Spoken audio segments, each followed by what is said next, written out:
Welcome to the Muscle Expert Podcast with Ben Pakulski, one of the world's top professional bodybuilders, an expert on human performance and mindset mastery. Ben dives deep to deliver the strategies of the top experts to upgrade your body, mind, muscle, strength, performance, biochemistry, and how to become the upgraded modern man. Join us on benpakulski.com to learn the cutting-edge techniques to take control of your body, your brain, and create your greatest life. Hey, what's up, ladies and gentlemen? Welcome back to the Muscle Expert Podcast. I am your host, Ben Pakulski, and today we are going to celebrate 1 million downloads for the year of the Muscle Expert Podcast. So to each and every one of you guys, I truthfully, from my heart, send you a debt of gratitude. To each and every one of the podcast guests, I'm eternally grateful for your knowledge. And it's been amazing the feedback we're getting from the guests saying how after they've been guests on the podcast, they've continued to listen and feel as though we're one of the best podcasts on the planet right now for giving them education. And I'm truly grateful for that. So we're officially well over 1 million downloads for the year, with the ketogenic episodes from the last 4 episodes absolutely crushing it. Everybody loving literally all of the last 10 episodes. We've seen a 30% increase in our shares and downloads. So to every one of you who've done that for us, thank you.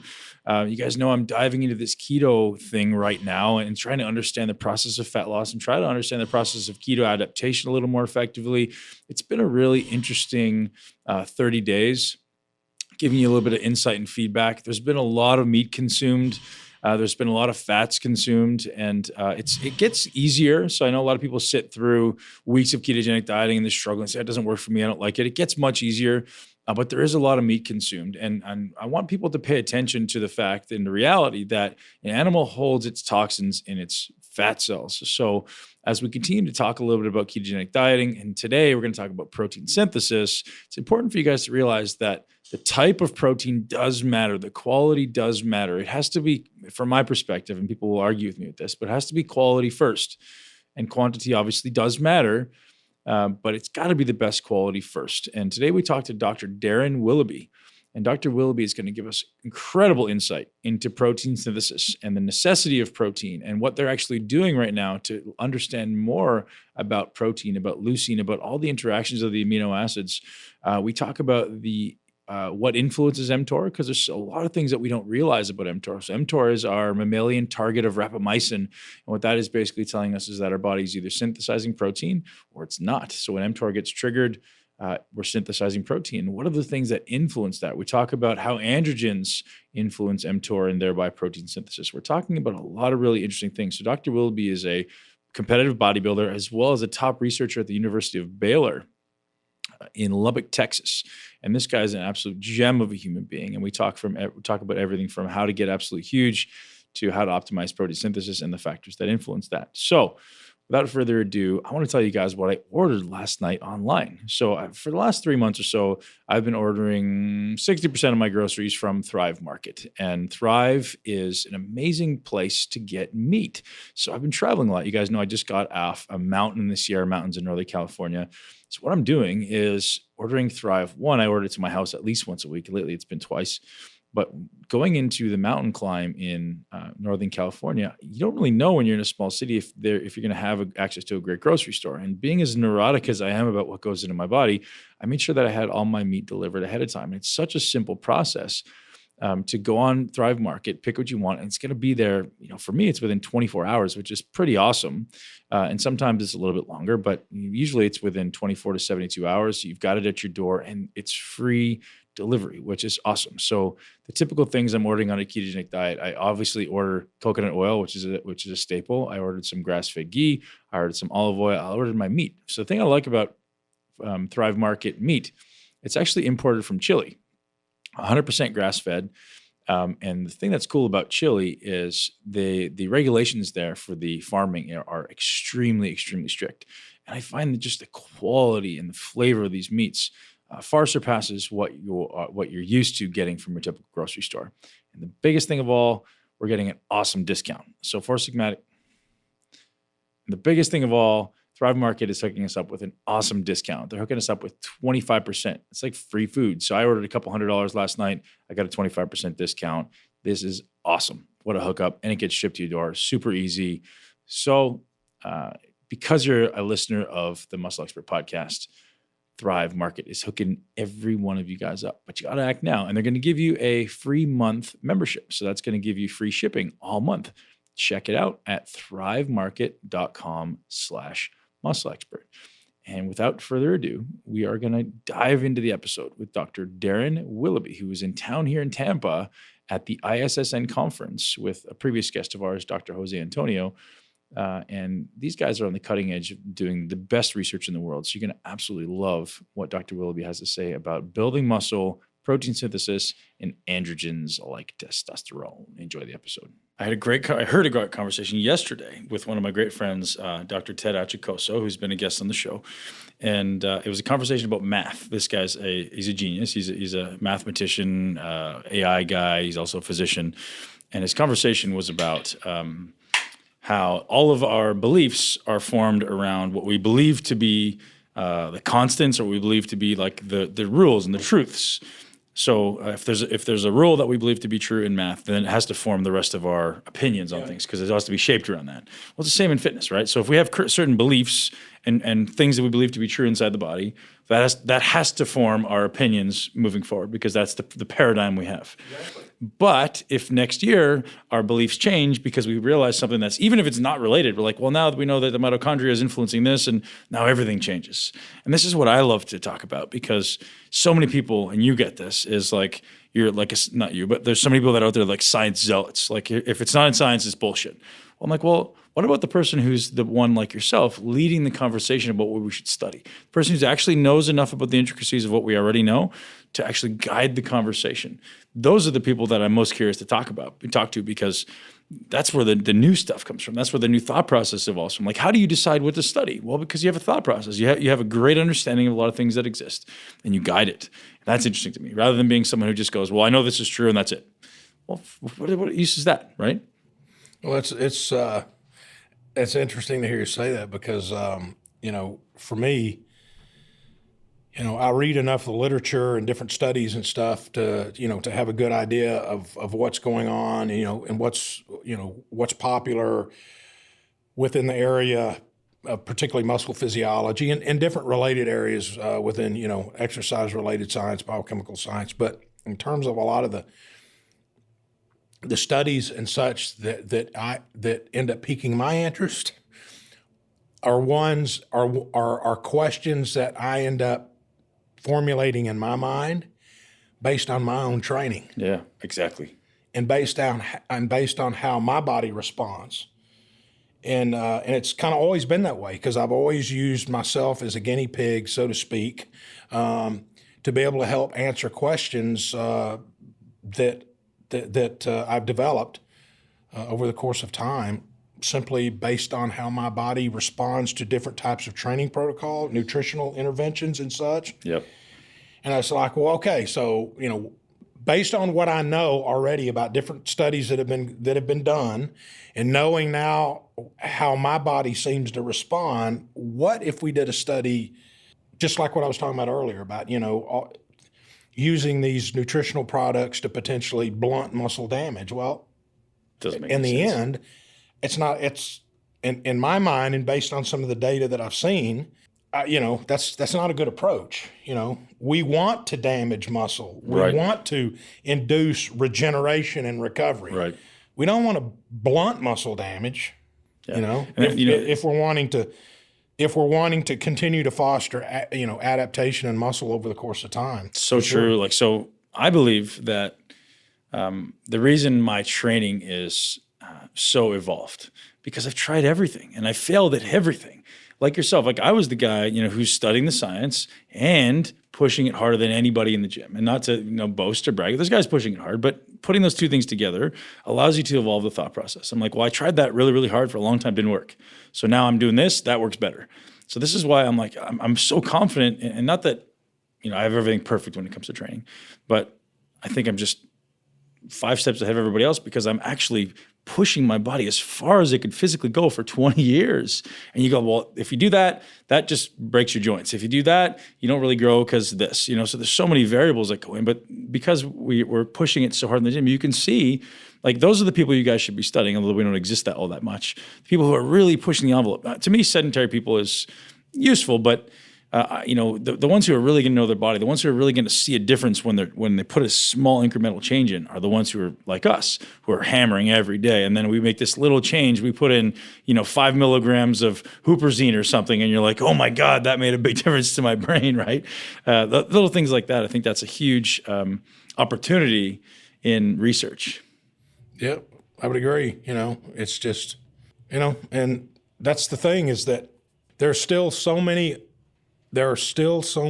unknowns, relative to the human body and how it responds to, exercise in general, but a bit more specifically, different forms of exercise that, research topics, are somewhat limitless. I sit around and think up ideas all the time. I mean, I've got, I tell my graduate students all the time, I said, I've got a list of potential research topics literally cataloged in my mind that I've developed over time. And I'm thinking, whoa, that would be really, really cool study to do. But, right now I don't have the time to do it, or the funding, or, whatever the case may be. That's one, and I've got some prioritized. I said, that's one I want to try to get to at some point in time. And again, they're all based, for the most part, off of things that, ideas that I've generated on my own in response to my, my own training. And then the next level of limitation comes from the tech, like the ability to actually analyze. So, there's all these studies coming out on, different exercises being better or worse for muscle building. So, this exercise is better than this one, or this one gets you better muscle recruitment than that one. And it's just based on EMG. And to me, that's so limited and subjective based on the person. And it's stuff like this. Like, if we actually had something that I could actually tell which one's inducing greater muscle protein synthesis, which one's actually creating greater muscle tension. Just because you're getting greater electrical activity, I don't believe you're getting greater muscular activation. And there's a dichotomy there. People are like, oh, this is the gold standard. Well, yeah, it's the gold standard because the standard's shit. Like, we need something better to study. There's actually a lady, Mary Lou Jepsen, who I'd love to have on the podcast. She had a stroke, and she created a functional MRI machine that's the size of a cigarette pack. So normal MRI is like the size of a Volkswagen, right? You got a little lay in the thing. But this thing should apparently it's the size of a cigarette pack. Put on your head, you can see 4 inches into your head, into your brain. So I was like, God, think about the implication with muscle building. So I've been reaching out to her, but she hasn't got back to me. So if anybody knows her, send her my way. Wow. But think about, like, if I can actually see 4 inches into a muscle and actually be able to get some type of indication as to what's happening, I don't know what's possible, but like that to me just gets my brain spinning. Like, oh, I can tell if I've achieved this hypertrophy response, or this metabolic response or adaptation, or this type of secretion of whatever interleukin. That would be fascinating. But we're always limited by our ability to actually test. Well, there's another thing that with me, relative to a number of studies that are done that are, I think, in some cases over glorified, and that is, and I'm not I'm not knocking single bout studies, but a lot of the studies, particularly relative to some of the, in sport nutrition, like some of the protein intake studies, where they're giving a certain dose of protein, or maybe just a single bout of exercise, and they're looking at fractional synthesis rate, muscle protein synthesis, for instance, and then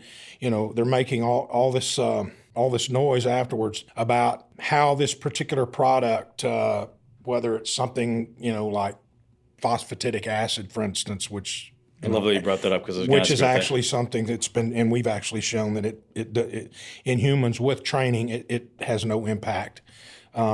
Even though in some rodent models it has shown to have some effect, but whether it's that, or different doses of protein, or just simply a bout of resistance exercise, and they look at it for a few hours after, and they measure muscle protein synthesis, and muscle protein synthesis is elevated, and then and then there's a lot to do about, okay, well, in regards to this particular nutrition supplement, or this dose of protein, for instance, this is what needs to be done because it increased muscle protein synthesis X percent in response to ingestion and a bout of resistance exercise.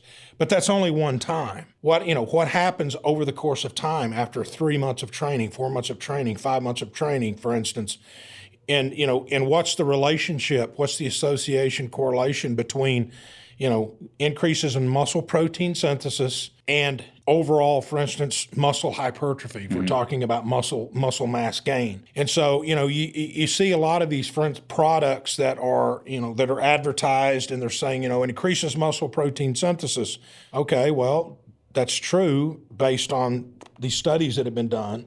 For those people. But you can't equate a single responsive scenario of muscle protein synthesis with muscle mass changes, muscle mass increases over the course of time. Because somebody goes in, they take for instance, they do a bout of resistance exercise, whatever it involves, and then right after that they ingest, say, 40 grams of whey protein, for instance, and they measure muscle protein synthesis, and it's elevated X percent. Okay. Well, what happens the next time you go in and do a bout of resistance exercise and then take your 40 grams of protein and the next one after and so on and so forth? Well, a lot of things happen. Life happens between training bouts. We go from one training bout to the next training bout with different levels of recovery. We may be under-recovered from one bout to the other, but we still train. We may vary we may vary the training session, so the volume or the intensity of that session is different, for instance, from the so-called baseline that was done, for instance, in that study. Mm-hmm. And so I guess what I'm trying to say is that, there's no way to ensure that we're going to get the same response, for instance, in muscle protein synthesis to that baseline scenario. So, there's no way we can say, or there's no way we can predict, how much muscle mass a person will accrue over time, because there are so many other factors that go into it, not just protein, but the other macronutrients that we're ingesting as well to keep a person anabolic and try to help them anti-catabolic. And like I said, how well they're recovering, and if they're, are they stress heads, or do they have things going on in life that are causing them to not recover as effectively. And so without rambling on and on, I guess what I'm saying is that, we've got to be careful about how we interpret these single bout studies, because even though they can be extremely powerful in giving us some insight as to how muscle responds to that particular scenario, it gives us very little insight how it's going to translate into improvements in performance and muscle mass with training. So this brings up a really interesting question. I'm sure you'll be able to answer. So there's obviously a number of things then that will influence muscle protein synthesis, right? We have a number of variables like we talked about. So right now I take in 40 grams of protein. Let's say 2 days later I come back and I train. I'm going to take another 40 grams of protein. Between those two bouts, there's a number of things that could influence my internal environment. So it could be stress, it could be lack of sleep, it could be hormone dysregulation, it could be microbiome. Let's say there's 10 things that we could talk about. One, can you list the ones that come to mind? So and then my thought is learn to manage them, right? Like, how do we optimize them? Because that's my thought process. That's how I teach fat loss, right? I'm like, people are like, if you want to lose fat, get into cardio or restricted calories. I'm like, no, stop that. Don't do that. That's a lever we can use later. I said, the first thing you got to do is here's the 5 or 6 things that if they're dysregulated, they're going to screw up your ability to burn fat. Your body's just not going to undergo lipolysis or oxidation. So fix these. So it's, toxicity, it's stress, it's lack of sleep, it's too many stimulants, like simple things, right? Take those out. And all of a sudden, now my body burns fat. I don't even have to try. It's easy. Getting rid of those things that are literally, no matter, I call them the kill switch, right? Just shut it down. They're gonna, if you're stressed, if you're taking too many stimulants, you're not burning fat. If you're not sleeping, you're not burning fat. Some simple stuff. If you're too toxic, your body's gonna not get rid of it. It's gonna hold them, right?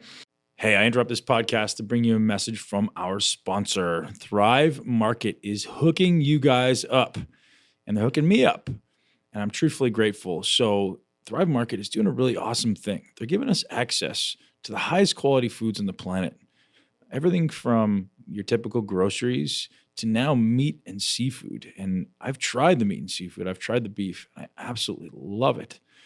So if you want to see the exact thing I ordered from Thrive Market yesterday and the thing I got last week when I was in Northern California, you're going to go to thrivemarket.com/muscleexpert, enter your email, and then head into the beef section. They're offering you premium cuts beef box, which is exactly what I got. It's 8.125 pounds, which is what they say is 22 servings for $109, but you're going to get 25% off that. That's incredible. So you end up paying less than $10 a pound for amazing cuts of beef. And that includes tenderloin, that includes ribeye, that includes a bunch of really awesome stuff, as well as some ground beef and burgers. This is exactly what I ordered yesterday, and I absolutely love the quality. You're going to notice the quality and the taste to be even better than what you're going to see at your typical grocery store. So without further ado, I want to send every one of you guys a 25% discount to Thrive Market. thrivemarket.com/muscleexpert to claim your discount. But do it now because it may not be around forever. And enjoy the rest of the episode with Dr. Darryn Willoughby. Peace. So when it comes to muscle protein synthesis, I'd like to know what are the things from your perspective that will influence, it doesn't have to inhibit, but positively or negatively influence muscle protein synthesis anytime.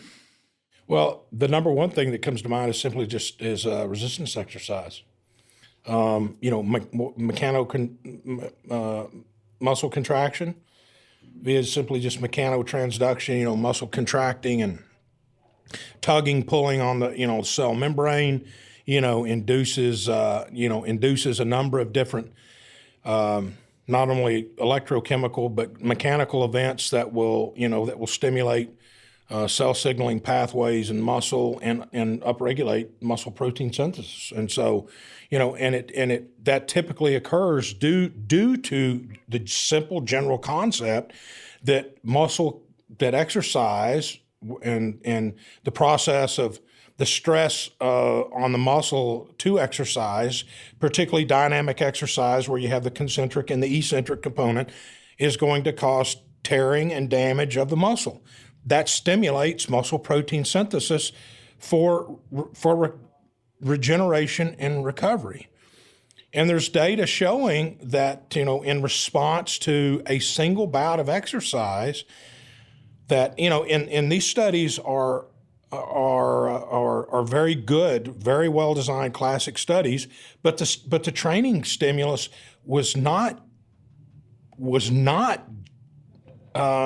significantly intense. Right. You're talking about 3 sets of like 8 to 10 repetitions on a bicep curl, or another study where they did just like a knee extension exercise. So, but some of these studies, there are 2 classic ones come to mind, where muscle protein synthesis can remain upregulated for up to 36 hours after one single bout of a resistance exercise. In an untrained person. Yeah. So, these studies use untrained individuals. But the thing is that, we still know that there's no reason to suspect that wouldn't be dramatically different in a trained individual, because typically in a trained individual, they're going to be training much, much more intensely. Mm-hmm.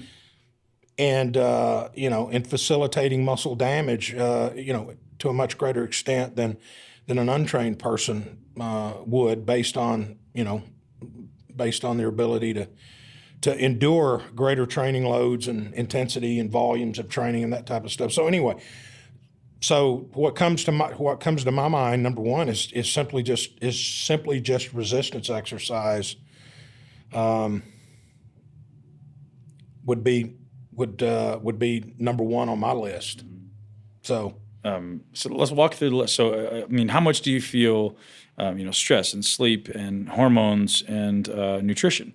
They talked about the other macronutrients. I'd like for you to go through your mind and list them off, because I want our audience to be aware of all of those variables that they need to start paying attention to, because we're so inclined to look at this one. We're looking at the world through a straw, right? Like this one thing, we have to hit this 40 grams of protein per meal. But then there's all these other things that could potentially influence what your body does with that, right? So I'm very curious of your opinion, being extremely educated on the topic.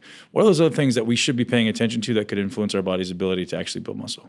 Well, the first thing I'd like to point out relative to what you said about, protein intake and the 40 grams is that, a few years ago, based on the studies that had done, the target protein per meal, this is kind of a roundabout way of answering your question and then kind of moving on, was that, it was 20 grams, because the study that had been done that showed that 20 grams of protein was just as effective as 40 grams of protein. That was in untrained individuals. It was just one study. And then, a couple of years later, they came back and then they did the study with both trained and untrained, and showed that that in that study, in trained individuals, but what they did is they looked at lower lean mass and heavier and lesser lean mass and greater lean mass individuals, trained individuals. But in that study, they found that 40 grams of protein was greater than 20 grams. So now we're saying that, okay, well, now in trained individuals, now the target is that per meal we should be taking 40 grams of protein. But that study only went up to 40 grams of protein. What about 50 grams of protein? What about 60 grams of protein? Right. So here again is now where kind of I guess how's a good way to put that? We're kind of confining ourselves to the idea that now the target goal that we need to be taking is 40 grams of protein per meal. Well, nobody has done a study with more protein. So there might do a study where they found that 60 grams of protein was more effective at inducing muscle protein synthesis than 40. So I guess the point I'm trying to make is that, again, we have to be very careful about not confining ourselves and limiting ourselves. But even though many times we feel compelled to do that because the research data, it shows what it shows. But again, it was only that study. It was a very, very, very well designed study. But again, that doesn't necessarily mean that we should take the view that, we need to be taking in just monstrous amounts of protein a day. We don't, obviously.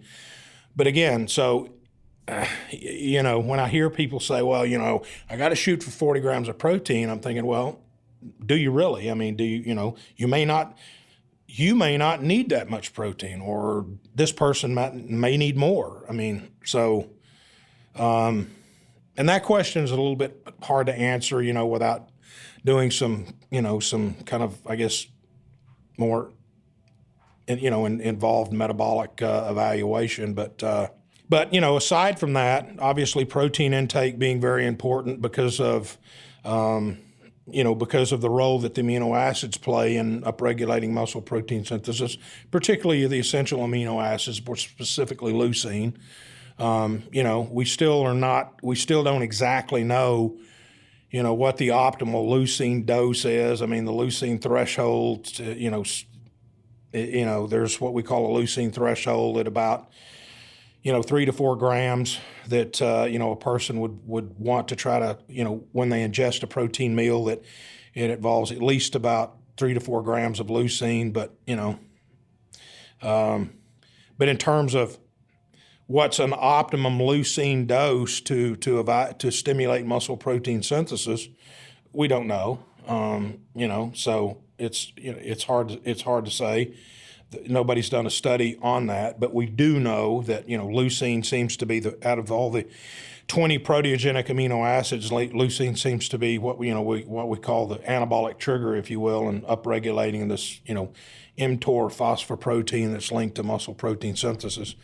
But the other important thing I think a lot of times people lose sight of, because a lot of people think that, carbs are bad, is that, carbohydrates are good on many levels. One is they induce an insulin response, which is also very important in helping to upregulate muscle protein synthesis as well. Yep. But, even though there are data that show that, after a workout, combining protein and carbs it doesn't provide any additional effect than simply just the protein. But whether or not that holds true in any particular scenario, what does hold true is that, after an extremely intense training session, glycogen has been depleted. And so that glycogen needs to be replaced. And so the only way that's going to happen is by eating carbohydrate. And just like what we were talking about earlier, is that, if a person is not, if a person has a reduction in their energy capacity, meaning they simply don't have enough energy because they're eating too few carbohydrates, then how are they going to grind in the gym? How are they going to train intensely, intensely, high volume, whatever the case may be? How are they going to do that? And if that's reduced, then the impact on muscle protein synthesis is also going to be concomitantly reduced. So you have to be able to have the energy there to be able to train at a level where you can effectively stimulate the muscle into protein synthesis. And that's not going to happen with eating,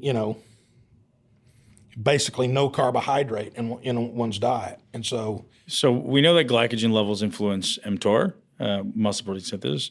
Do we have any other data or proof on other variables that influence mTOR? So obviously, my belief, I don't even want to speculate, but I'll let you answer that question before I start speculating. Well, there's supplements that have been alleged to stimulate mTOR. Phosphatidic acid is one.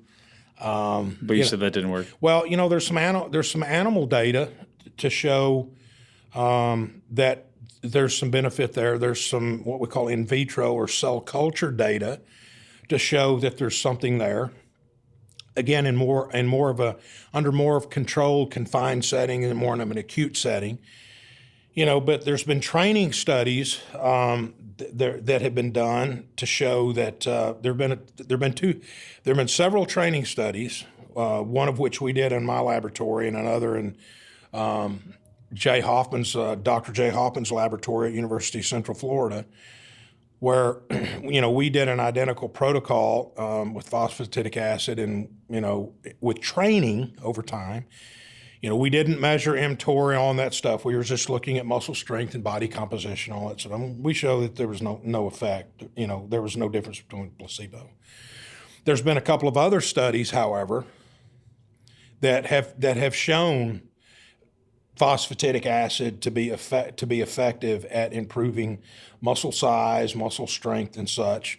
Now, those studies did not do any type of invasive measurements where they looked at, from muscle and looked at the impact of phosphatidic acid on mTOR. But they speculated that because they had increases in muscle mass and muscle strength and such over the course of training, that it was likely due to the fact that mTOR was routinely, activated and stimulated muscle protein synthesis accordingly. But again, so you've got, and there could be though. I don't think there's been any other studies that's been done since then, but I could be wrong. But anyway, so you've got some studies. You got two that say yes, you got two that say no. So you're saying, well, what do you believe? Well, that's the whole in context of research is that, you're going to have studies that And that's why a lot of times it's, people should use caution when they're interpreting results from simply just one study, because it's only one study, And that's, for instance, with creatine research, I mean, there have been literally over 1,000 studies done with creatine. And for the most part, over 80% of those are favorable relative to creatine. Okay, so guess what? We can pretty much safely assume that creatine is effective. But when you have something like phosphatidic acid or some other type of supplement, for instance, and you've only just got 1, 2, even maybe 3 or 4, that data pool is not really robust enough to begin to generate conclusions as to whether or not something like phosphatidic acid is actually effective at increasing muscle mass and performance with training, and it likely being due to the fact that it stimulates mTOR activity. So, again. Are you able to teach us how you guys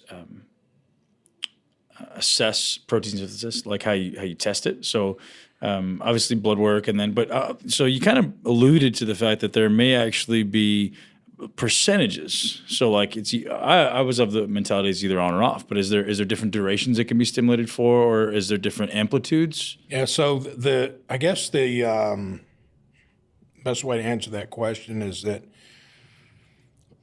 kind of the gold standard of evaluating protein synthesis is through tracer using radio-labeled isotopes, what we call tracer methodology scenarios, where they'll take in blood and they'll radio label a particular amino acid, like maybe phenylalanine or something like that. And so, and then they'll look at the release of this particular amino acid that they have labeled into the blood in response to, say, training over a certain period of time. It may be 3-4 hours. It could be maybe 8 hours, for instance. And so, usually what they do then is then they end up evaluating that as the fractional synthesis rate, meaning, in terms of a percent, and, in terms of the mathematics and the algorithms and stuff that go into actually, calculating that, it's simply just an index that gives us an idea as to, how much new protein is being synthesized based on what can be, what's able to be detected in blood, based on the tracer that they're using. That's a more direct method. Indirect methods would be from taking muscle biopsies and actually looking at the activity of different protein intermediates in the cascade of what we call the mTOR pathway. Mm-hmm. And when I say the activity, these are what we call phosphoproteins, meaning that these proteins are turned on by being phosphorylated or having a phosphate group attached, and then they're turned off when those phosphate groups are removed. And there are enzymes that will phosphorylate and dephosphorylate these intermediates. So you've got mTOR as it goes down to P70 XS6 kinase, and then the others that we call eukaryotic initiation factors that are all involved in being activated and then subsequently conglomerating on the messenger RNA to translate that and make a new protein off of that. So The indirect method would be to look at the amount of activity of, say, mTOR or some of these other downstream phosphoproteins that are associated with this pathway. And so, if the phosphorylated level of mTOR is increased in response to said stimulus or some of the other downstream intermediates, then one can then assume that this process is upregulated and muscle protein synthesis is also activated as well, even though there's no direct measurement of the rate of muscle protein synthesis. And then there's some studies that will do both. It's probably a little bit of overkill, but there are some studies that have shown that fractional synthesis rates have been shown to increase, but you really don't see much activation at the level of mTOR. That's a little bit hard to explain, right, but I've seen studies that have actually shown that. And then there are studies that have shown, for instance, that the phosphoprotein activity, mTOR and some of the others, are upregulated, but there's really not much going on in terms of congruency with the fractional synthesis rate. So you're like, okay, well, based on within the time frame of when they were evaluating fractional synthesis rate. So,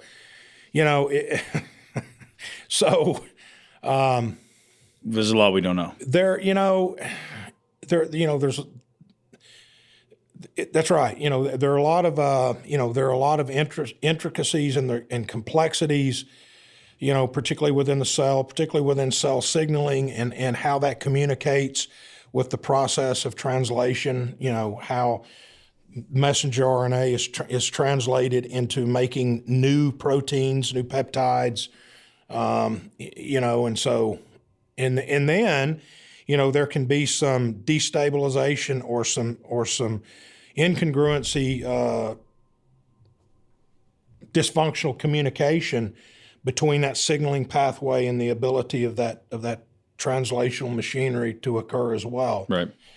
So, there are a number, as you mentioned, there are a number of complexities. And so, again, that's something that a lot of times we just take for face value that, and even us scientists are the same way. It's, okay, well, mTOR activity was increased, so that means it's going to upregulate muscle protein synthesis. But that's not always the case. So, again, it's one of those things where, again, you have to kind of be careful on how we interpret single bout studies, because, really, at the end of the day, what's most important? What's most important is how we adapt over time. Mm-hmm. Not so much how we respond to each workout per se, even though that's important. But, like you mentioned earlier, if we're somewhat meticulous in how we approach,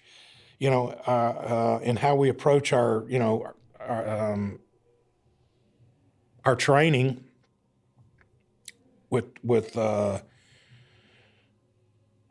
exercise, the exercise program we're using, nutrition, any supplementation that we're doing, our recovery protocol, all that laundry list of things that you're mentioning, then, we would assume that we should get, a nice, robust response in muscle protein synthesis in regards to each exercise bout. But, again,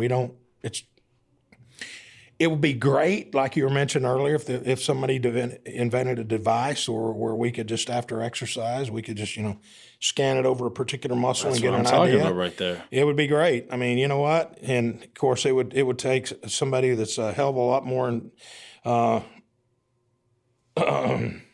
has a hell of a lot more gray matter than I do to figure something like that out. Apparently, it's just an infrared light. Yeah, like that's what that device is. So I'm very curious about the influence of, your current state on your ability to synthesize muscle. So somebody who has been perpetually anabolic, meaning they're constantly hitting their mTOR every 3 hours, their body's just constantly, in this potentially this protein synthesis perpetual state, versus somebody who hasn't hit an mTOR stimulus in a while. Maybe they're relatively catabolic, or they're maybe AMPK dominant.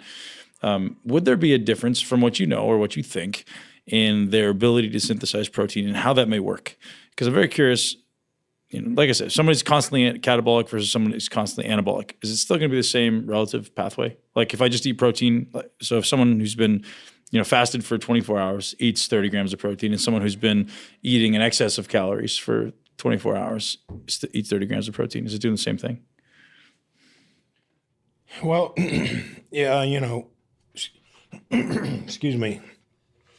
If we take a scenario like that, I think probably where we would need to start is comparing those two individuals. Where are they relative to nitrogen balance? And so because if relative to when I say nitrogen balance, I mean you've got somebody who's catabolic. They're going to be in a scenario where their nitrogen balance is going to be certainly not the same as someone who might be, like you mentioned, in a more of an anabolic state. So, what we would see is that,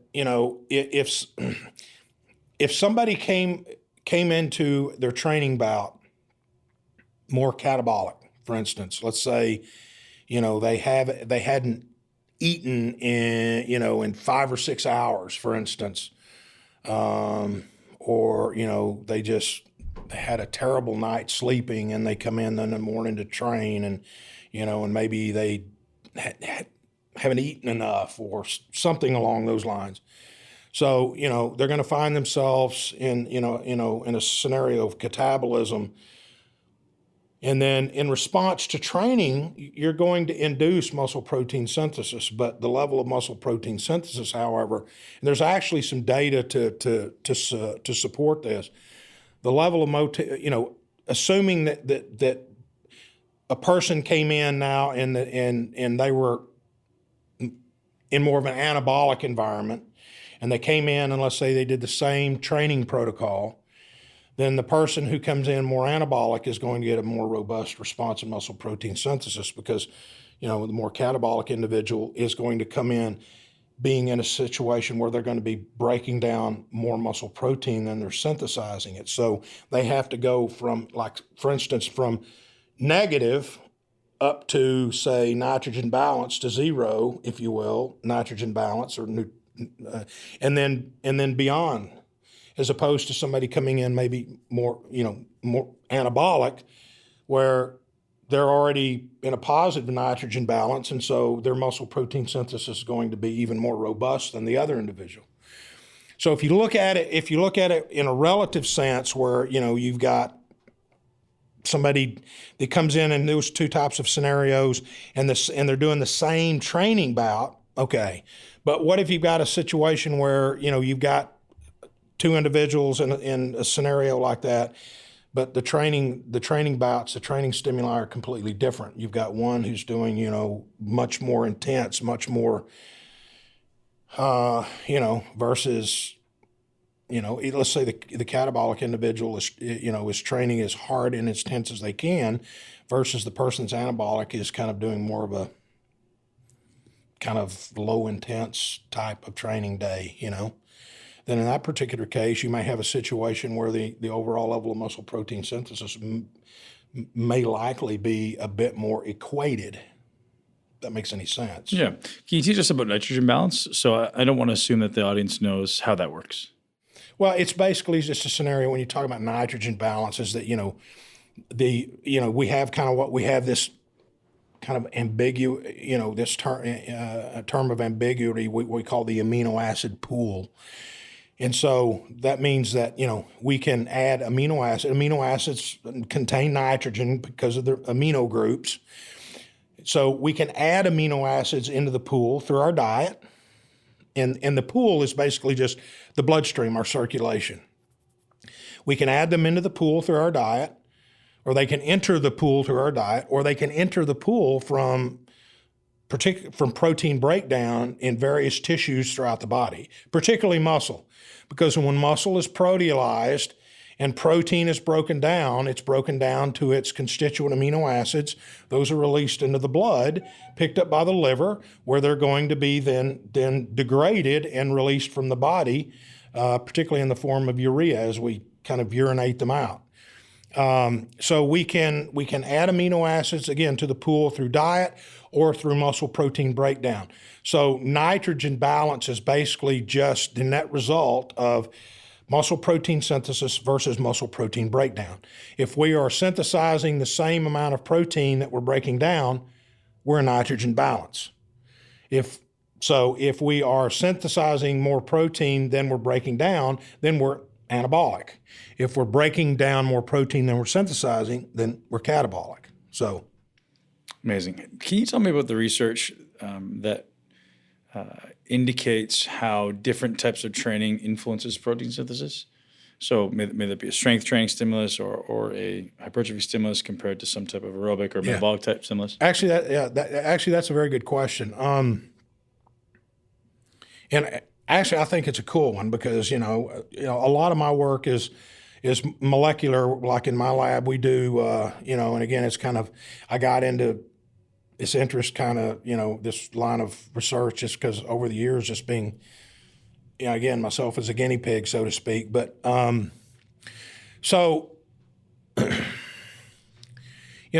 we see, and when we talk about muscle protein synthesis, let's back up just a little bit, and that is that to make new protein, we have to have ample amount of template there to be able to make protein off of, and that template is what we call the messenger RNA, and the messenger RNA levels increase based on the specific genes that are upregulated or expressed in response to that stimulus. So, we've got various amounts of muscle-specific genes that, that are involved in, what we call structural. They're involved in coding for structural proteins, regulatory proteins, contractile proteins, all those, that make the cells, particularly muscle cells, work normally. So with training, we know that we will stimulate the expression through a number of different signaling pathways and what we call transcription factor proteins without getting too much into that. But we'll stimulate the upregulation expression of a number of these genes. And then these genes, when they express themselves, then they'll make more messenger RNA. And as that's made, then that's what is translated to make new protein off of that. So you can have, for instance, we're making new myosin protein, new actin protein, new tropomyosin protein, I'm naming off just some of the different, contractile proteins that are involved in, specifically for muscle contraction, although there are many, many other proteins as well. So again, before we can increase muscle protein synthesis, we have to be able to increase muscle gene expression as well. All right, so with resistance training, the proteins in muscle that are primarily synthesized based off of their genes that are previously expressed are those that are primarily responsible for muscle contraction. Because, and also energy supply. So that could be, like for creatine kinase and some of these more anaerobic related enzymes that are involved in generating, short-term energy for the cell. But the thing here is that we are synthesizing protein in response to resistance training to primarily do one thing and one thing only. That is to regenerate the muscle so that it can become stronger and larger, so that it can become better able to handle progressive successive loading sessions down the line. Okay, it's just a process of adaptation. With endurance training, however, we still get increases in gene expression. We still get increases in muscle protein synthesis. However, those genes code for proteins to be synthesized that are not so much involved in increasing muscle strength and mass, but in improving the aerobic oxidative capacity of the muscle, so that the person can run longer and run faster longer. Yep. And so those are things like, for instance, what we called genes and proteins like PGC1 alpha and a number of these other ones that are primarily involved in doing one thing, and that is inducing what's called mitochondrial biogenesis, making more mitochondria for the muscle cell. The more mitochondria, the more aerobic power that muscle cell has, and the more potential to do a greater amount of aerobic work. So, a lot of times people think, well, endurance training, it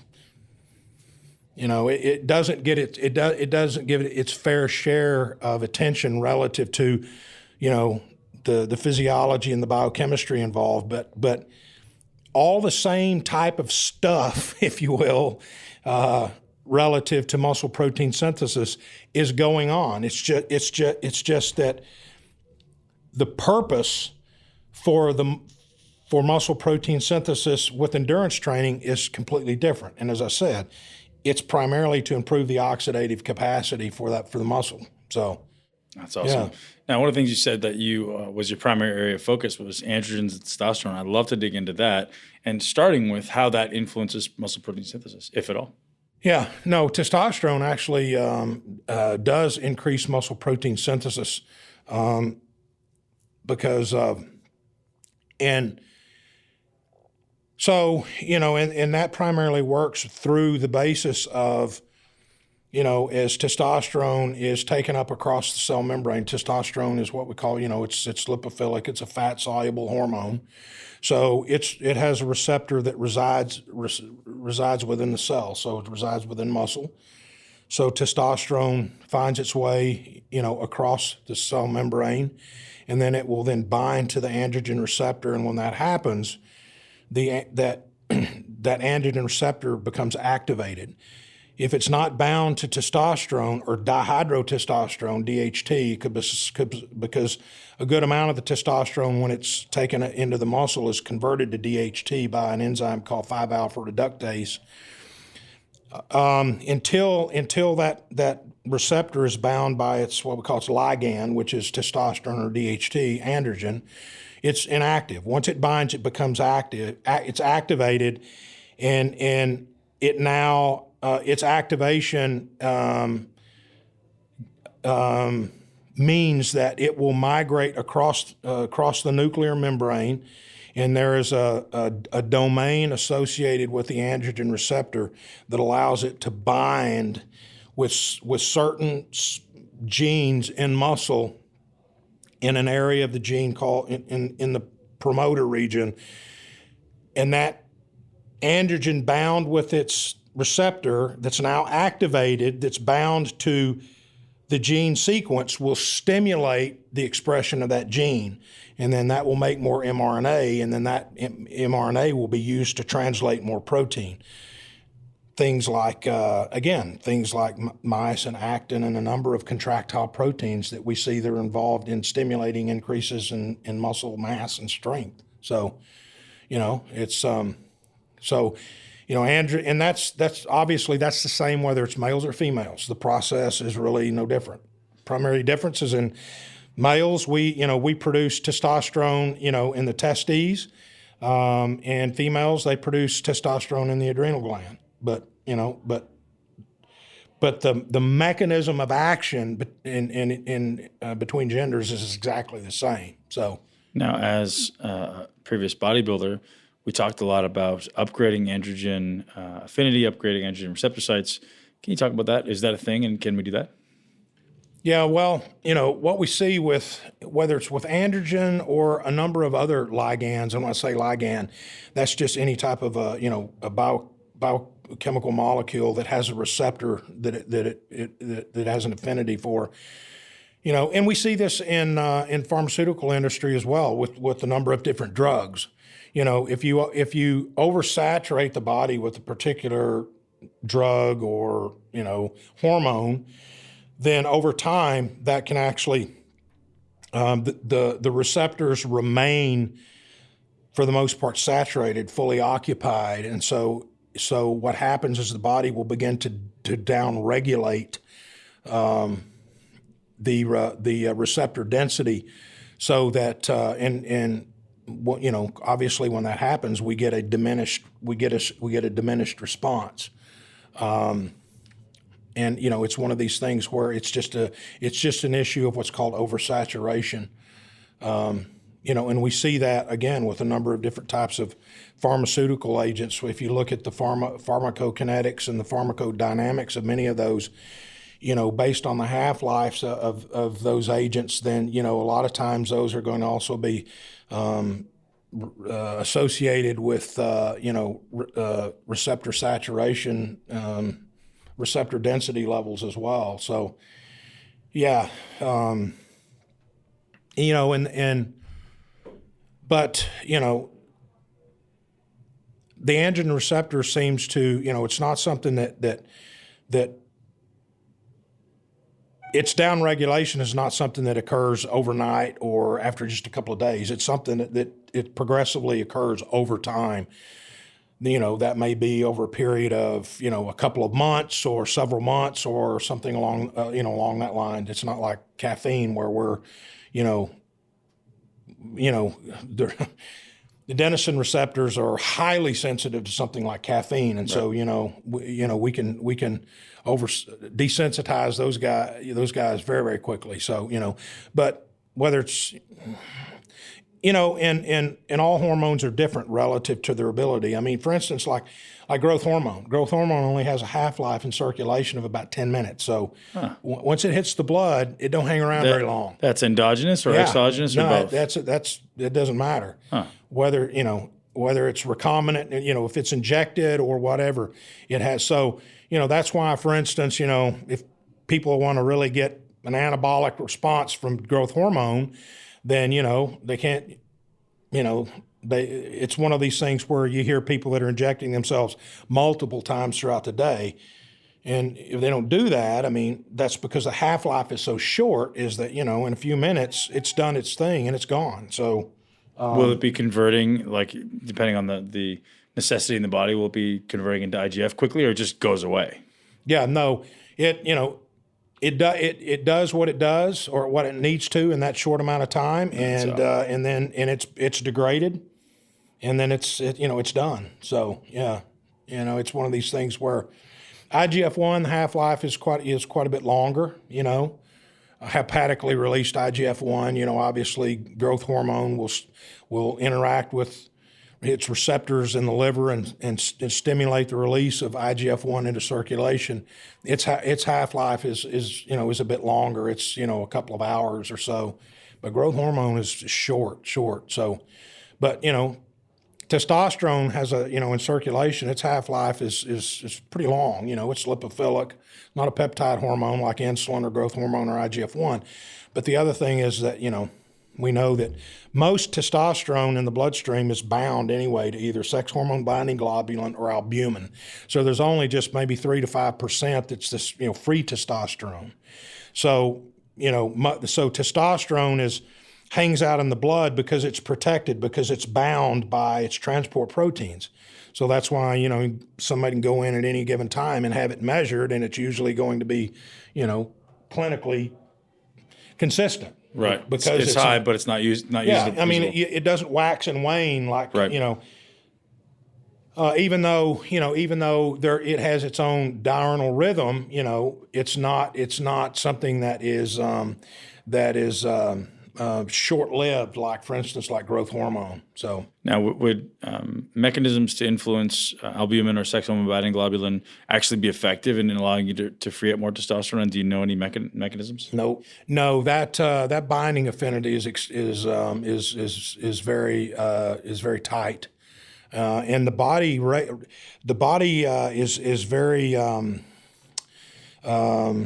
is very sincere in how it regulates its circulating levels of testosterone based on the testosterone axis. So, that's why it's maintained as is. And so, again, if endogenous levels of testosterone begin to increase, then through what we call negative feedback, it's going to then inhibit the hypothalamic activity of secreting its releasing hormone to the pituitary to release luteinizing hormone and follicle stimulating hormone. That's that which ends up stimulating testosterone production in the testes. That is deactivated. So that what we call that testosterone axis is inhibited if endogenous levels get high. But that's under a normal scenario of endogenous, of the endogenous response, and as a result, the levels of free testosterone, which is kind of what we call the bioavailable, that's able to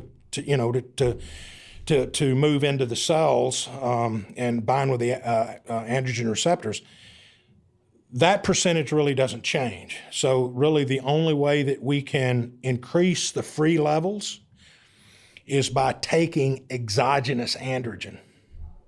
Because, there's a certain amount of, a concentration of albumin and sex hormone binding globulin, so those are going to be occupied. But if we are giving orally or injecting androgen, then we're now adding to the level of free testosterone. That's in principle how that works to stimulate muscle hypertrophy, because we are exogenously increasing the levels of free testosterone. Yeah, it makes a lot of sense. Now, since we're going down the androgen path, what's your experience with the efficacious dosing of exogenous testosterone? So, you get people who are in the range of 200 milligrams a week HRT, and you get the people who are 1,000 milligrams, 1,500 milligrams a week. Super physiological, obviously. At what point, from your experience, I'm sure it's a very subjective thing, but is there a point where the body just starts responding in a negative way? Yeah, I mean, and that's a very good question, and unfortunately, for obvious reasons, we have no data to know exactly. We have no data to answer that question. But, we know that at least in, and again, there's been some really good studies done, but this is in older guys looking at, where highly, efficacious doses were, of like 300 milligrams a week, and they were showing that 600 milligrams were a bit better in generating, and this is over time, generating increases in muscle mass and strength. But what they were seeing when some of those guys is that they were starting to see some of the negative side effects with the 600, but they didn't in the 300. Like what? So, well, issues relative to increases in H&H, hemoglobin, hematocrit. So the blood viscosity was increasing, which means the guys are becoming more of a clot risk, or markers for prostate cancer and some of those types of things that we kind of typically associate with, in older guys. But they weren't seeing those with 300 milligrams. Now, of course, if you're talking about in younger pups, then, it's hard to know for sure, because you're talking about somebody that's younger, that's training hard, maybe has, a lot more muscle mass than an older guy. Then, one could assume that they might likely be able to benefit from higher dose. But, I would, from my experience, from people that from people that I've talked with, and some people that I know who are competing, and I know kind of what they're doing, is that, you know, they've been able to get some very, very successful results with, you know, less than 1,000 milligrams a week, you know. So you start doing these super physiological, you know, and what you indicated, the body can only absorb so much. You know, you fully saturate the androgen receptors, and you've got all this, you've increased the free level of testosterone so much, but it, you know, the body can't do anything with it. Right. And so, well, actually it can. That was my not from question. an anabolic response, Right, but what happens is that, you know, is that aromatase enzyme activity increases, and then you start aromatizing like crazy, and you start converting a lot of this to estradiol, you know, or estrogen. And so that's exactly what I was looking for, because you get a lot of young bodybuilders who reach out, and you know, it's just perpetuated by ignorance on the internet. It's just like, oh, you know, I see this guy's taking this much because I read it on a bodybuilding forum somewhere. Right. I'm like, well, no, he's not taking that. That's what some idiot wrote on a bodybuilding forum. That's not reality. So I think it's important, coming from an expert like yourself, that we start giving some indications as to what they can expect to happen, or the negative implications of taking too much, and just the lack of a necessity, right? Like, you know, I say to every bodybuilder out there, and you know, it's not really my place to point out, but if you can't grow from a small amount, don't bother. Because you get it, right? Like, it's not about more; it's about making the most of what you've got. Yeah, and that's exactly right. Whether it's androgen, or whether it's, you know, or whether it's any other type of, for instance, drugs somebody may be taking, that they're taking, you know, for a legitimate reason. I mean, you know, more is not always better. No, because the body can only tolerate so much. I mean, you know, if, for instance, is somebody going to get more benefit from taking 4 extra strength Tylenol or 10? You know, right. So it's just become a drug-based culture, right? Nobody wants to work hard. Everyone thinks it's the miracle drug protocol, and you know, it's the same with professional bodybuilders. You see these guys going from coach to coach to coach, and expecting, well, that coach is winning now, so he must have some miraculous drug protocol. Guys are going over to Kuwait because they think it's some miraculous. It's not a miraculous drug protocol. All they do is eat, sleep, and train. That's it. The condo is literally right next to the gym. They have 8 meals a day because there's a restaurant in the gym. All they do is eat, sleep, and train. It's not a miraculous drug protocol. No. But all these young kids out there, and if there's anybody listening, just listen, please. It's learn how to train, and then learn how to eat well, and then that's it. You know, and then there augmentation, of course, but it's as little as you can get away with to still get the maximum result. Well, you know, and that's a good point. And the other thing that you referred to is that, you know, at least in the society as it is that, you know, people want to, whether it's androgen or creatine or whatever supplement it is, everybody's looking for a magic bullet, and they think that, you know, I deal with, you know, people, I get questions all the time. It's like, okay, you know, I'm going to start training, or, you know, I'm going to ramp up my training. So what supplements do I need? I'm like, well, dude, you don't need any, you know. Just ramp up the training first. You know, see what breaks. Said, make sure your diet's tight, and I point, and I said, and just make sure you're taking care of business in the gym. Yep. I mean, because, you know, and here's the other thing, whether you want to talk about androgens, you know what? You can take all you want, but if you're not putting in the time in the gym, nothing's going to happen. Right. You know? I always, you know, speaking to exactly that, my articulation, everybody, what supplements do I take? Go as hard as you can in the gym for 4 weeks and assess what breaks. So if you feel tired, do something to support your mitochondria. If you can't feel like you're sore, take some amino acids and some whey protein. If you feel like you're getting fat, decrease, manipulate stuff. You can't just go, hey, take these supplements. It's like putting a blindfold on and trying to hit a dartboard, right? Yep. No, push it as hard as you possibly can right now and see what happens. If you don't have focus in the gym, we can support that. If you don't have enough energy for your workout, we can support that. If you're not sleeping well, we can support that. But guessing is stupid, right? And that's what everybody does. And that's the easiest way to do it. I call it the bottleneck, right? Like, what's the bottleneck? And it's the same way I approach training in the gym. Is if you're trying to build your triceps and you're training your triceps, but you notice your scapula keeps coming up, well, now the triceps not the bottleneck. Your ability to depress the scapula is the bottleneck. So let's train that. It's really simple. It's just an objective assessment of like, hey, what's happening right now, and how do I make that thing better, and to make the thing I'm trying to make better. So I'm trying to train my tricep. The tricep has to be the thing that fatigues first. If my scapular depressors are fatiguing first, can't train the triceps. You know, it's a very simple. You know, and I mean that's I mean, That's incredible food for thought. I mean, it really is, and it's just so. It's so simplistically beautiful. Right. It really is. It's always the beauty and simplicity. You know what? It's. I see it. Well, you see it all. We see it all the time. People buy up. They spend all this money at the nutrition store on all these supplements, and then they go to the gym and they might do a set here or there, and then they're on their phone, text messaging and whatever, and then they're taking selfies of themselves in the mirror. They're in the gym. They're in the gym. Yeah, smelling the air. Testosterone by osmosis. In their mind, they're training, but they're not training. But they're taking all this stuff and and they're in the gym and they're doing it. Again, it's just. It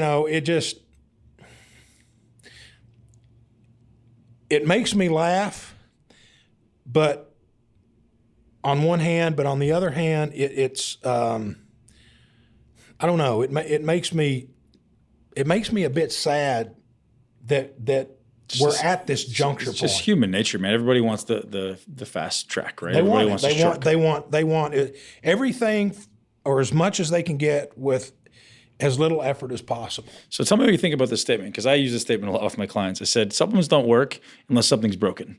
So your body, I believe, is perfect. Everything is, other than maybe there's some genetic pathway that's limited, in which case we can address that supplementally. But for a supplement to work, you have to kind of assume that some pathway is broken, or it's the limiting factor. So then support that, right? There's no point in taking more. If this thing's already working, you could argue maybe a little bit more would bring you to a super physiological level in certain things, but I always like to look at it what's my bottleneck? If I can't focus, it's a pretty easy fix. Let's take some acetylcholine. If I have no energy, well, maybe I take a little bit of caffeine. If I need to improve my sleep, well, maybe I'm lacking magnesium. Maybe I need some 5-HTP, some something. So it's a pretty simple approach when you actually start to nail down there's not really that many things that I need to influence. I need B vitamins. I probably need some polyphenols. I need something. And if I just eat well, life's pretty easy. Yeah. And just like that, when I talk a lot of times to people and, some, that I work with, sometimes and help train people, and I kind of lay out a general approach. They look at me like, that's it. Mm-hmm. I'm like, it's a relatively simplistic process if you're willing to put in the time and the effort and be committed and dedicated to the process will work. Right. You don't have to just, it's kind of a silly analogy. I tell them, I said, it's kind of like sleeping in a bed with just the mattress. That's all you need. Right. But then at some point you feel like you need to start putting on the layers, the sheets, and the comforters and everything else. Right. Do you really need those to sleep? Eye mask, whatever. It's kind of a silly analogy, but it really is. What is the bare essentials? The bare essentials to get effectiveness out of training is just what you said. Is just a sound training approach, a sound dietary approach, and just be willing to stay committed to that, and being patient and allow the process to work and allow your body to work. But many times oftentimes we don't see that. All right, so I've got two simple questions for you to finish it up. How much protein do you eat a day, and what are the supplements you take every day? Because I think that's a good way to tie it all back together just to sum up this conversation. The third one would be, how much testosterone do we think we should take a week? But you don't have to answer that one. So you're asking me how much protein that I take? Per day, yeah. Per day. Relative to your body weight. Relative to my body weight. Yeah, so I take about roughly about 2 grams per kilogram, or a little bit over, maybe 2 to 2.5. So that means that's about a gram or a gram and a half per pound of body weight, which equates up to me usually about 30% of my total daily calories. Mm-hmm. So for my protein, on average, my macro count is about 30%. So that's about 300 grams of protein a day, 1,200 calories. So you're getting about 3,600 calories a day. And then as far as what supplements or vitamins are you taking every day for for health? No, I take I take a multivitamin, multi-mineral every day. I take fish oil. So I take at least a couple of grams of fish oil every day. Been doing that for a while. I mean, I think because data is there that, it's got some pretty unique, robust anti-inflammatory properties. And so, I'm not 25 again. So, being, almost 55 years of age, issues of oxidative stress and everything else that comes along with aging. So, and so I take that. And aside from that, I take, if I need to take a whey protein, a lot of times right after my workout, I'll shotgun down anywhere from about maybe 40 to 60 grams of protein. And then that's it. In terms of supplements, I mean, that's all I take. I don't, I've taken creatine in the past. I don't tolerate creatine very well in my gut, GI. It's just always just not been something that, it just kind of, it doesn't sit well with me gastrointestinally. So, I've tried it in different forms, effervescent, chewable, and it's just, so, and that's it. I mean, I don't like, and in terms of protein drinks, a lot of them, I would prefer to chew my protein. But usually something that if I want rapid delivery, kind of, peri-exercise, then that's usually when I'll have a whey protein shake, something along those lines. But aside from that, that's it. I mean, I'm not a huge, even though mechanisms of action and all that research and stuff with supplements, that's a big part of what I do. But personally, I'm not a big consumer of supplements. I try to keep my diet pretty tight so that I don't feel like I need to. Beautiful. Now, the only one question that I also asked Dr. Antonio, and I want to ask you as well, is what are you really excited about right now in life, in research, and in the future of muscle building and performance? Well, for me right now, one of the things that I'm beginning to transition to and going forward, and that is in the role that.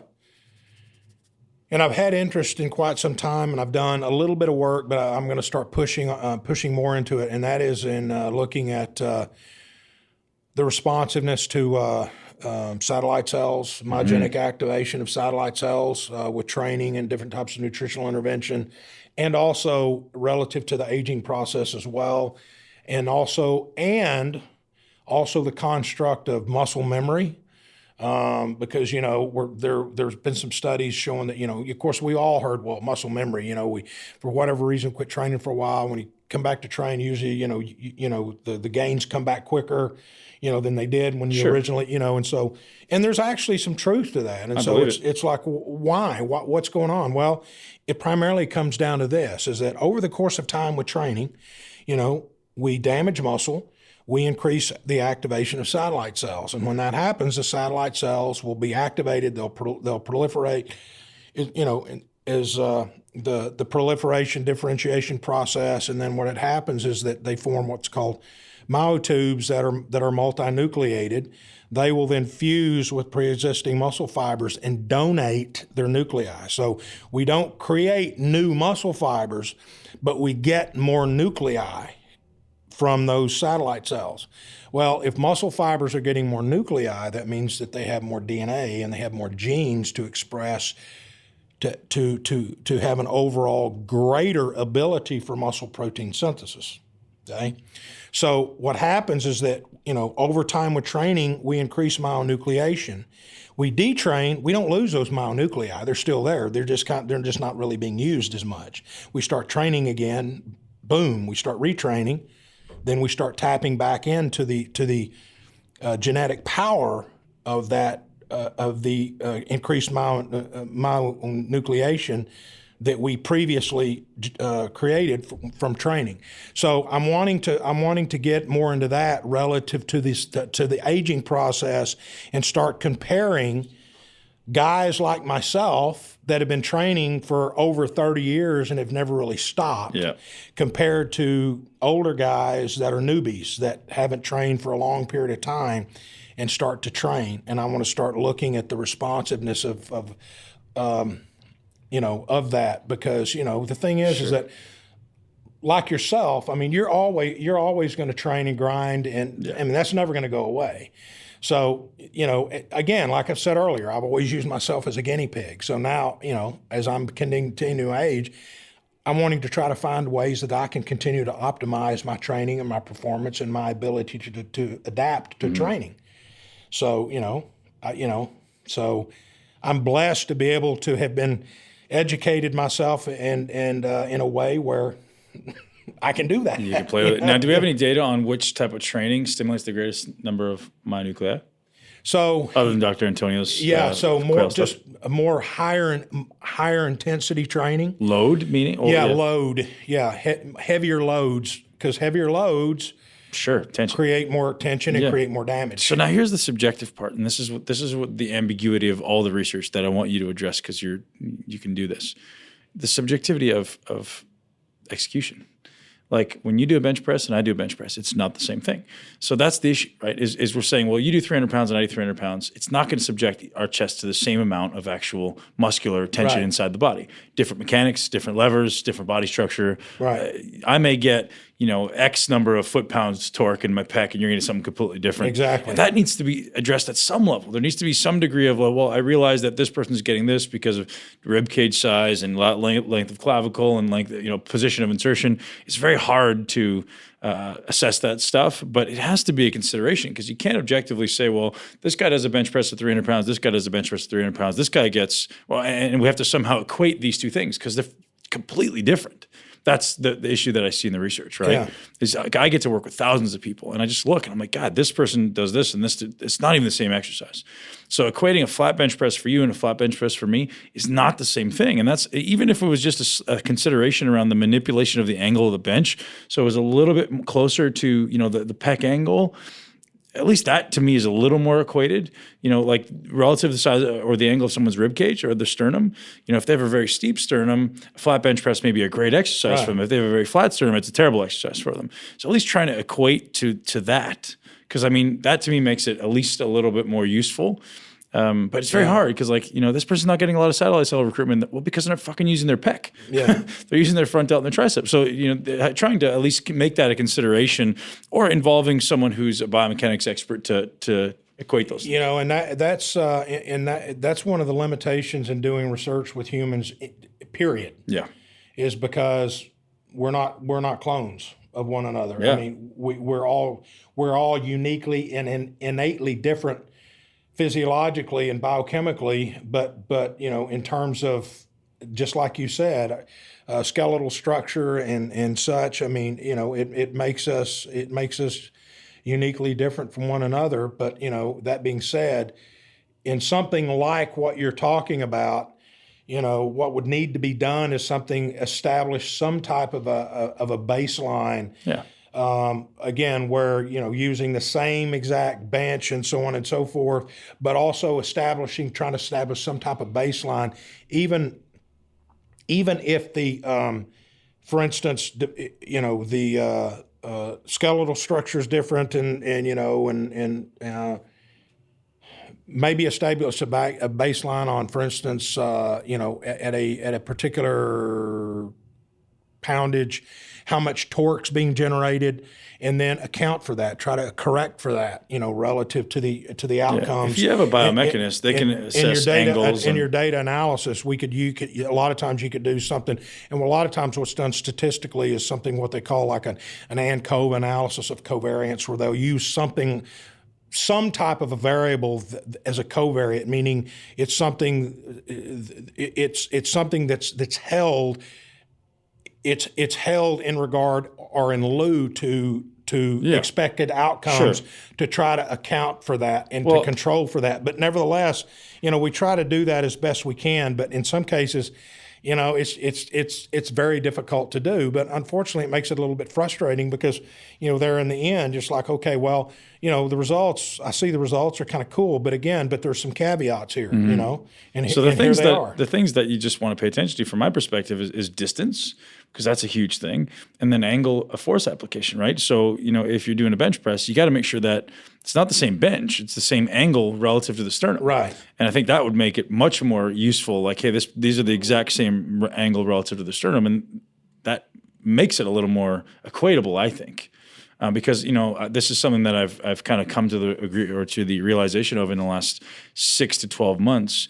Is I would say 80 to 90% of people should never do an incline press, and if they're trying to train their upper chest, if they're trying to train their front delt, that makes sense. But after training thousands of people in this gym, doing camps and such, at least 80 to 90% of people don't use any upper pec on an incline press. It's all front delt. So you put them on a flat bench and it's all upper pec because they're so flat sternum. Someone has a big sternum, then it's completely different.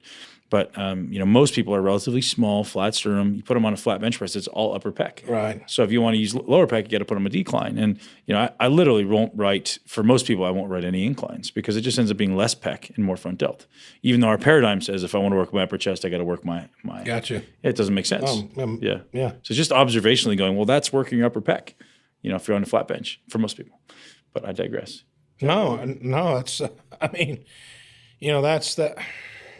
Again, that's cool stuff, and stuff that someone who's in the know and and who's a trained observer is able to take that and interpret that in context of what's occurring and be able to use that to optimize. Yeah, and that's what we're doing training. here. But I know I'm confident if you have a PhD student who's a biomechanist, they could very easily, if you go, hey, equate these things for me. I'm sure it's an easy enough observation. Like, hey, let's make these things match as far as angles. Dr. Willoughby, I appreciate you so much. That was great. It's an honor being here. I appreciate you having me here. The Protein Deep Dive with Darryn Willoughby. Thank you very much, sir.